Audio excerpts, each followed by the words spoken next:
Myth number 5, replacing a corporate level income is impossible with a franchise.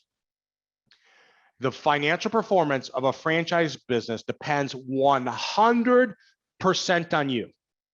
When we look to replace a corporate level income with a franchise, it takes 2 things. It takes a certain amount of time and a certain amount of scale. And only you can determine how much time and scale it's going to take for you to hit your financial objectives or create that corporate level income. This is a fun example. All these numbers are fictitious, but I'm just going to kind of give you a fun example here. So let's just say you're one of those people that, hey, I just want a corporate job. That's it. That to me is security from a standpoint. So the left-hand column, corporate executive salary. So you have a salary of $200,000 and you're lucky enough to get a little raise each year. And after 5 years, you got a salary of $240,000.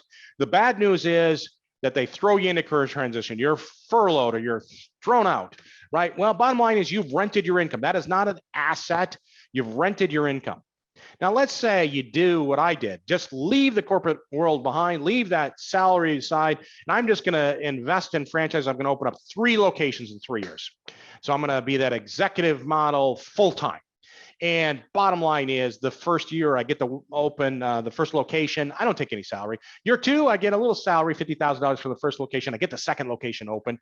And year 3, I take $75,000 salary from the first, $50,000 for the second. I get the third location open. By year 4, it gets interesting. Now I'm tipping right at that corporate level income, replacing it. Secondary first location, a salary of $100,000. Unit 2, $75,000. Unit 3, $50,000 for a total of $225,000 worth of salary, right?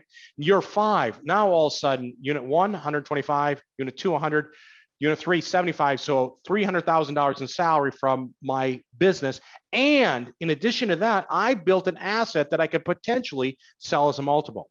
Now, when we talk about the executive model semi-absentee, keeping that corporate job and starting a franchise on the side, the red boxes represent that. So let's say that I decided to keep my corporate job and also open up 3 locations over 3 years, create that side business. So after 5 years, you could be having your salary of $240,000. You created that side business that's generating $300,000 of additional income, plus you built an asset. So again, only you can determine how much time and scale it takes you to get to your financial goals, and it's dependent 100% on your performance. Again, all these numbers are fictitious, but it's a great example.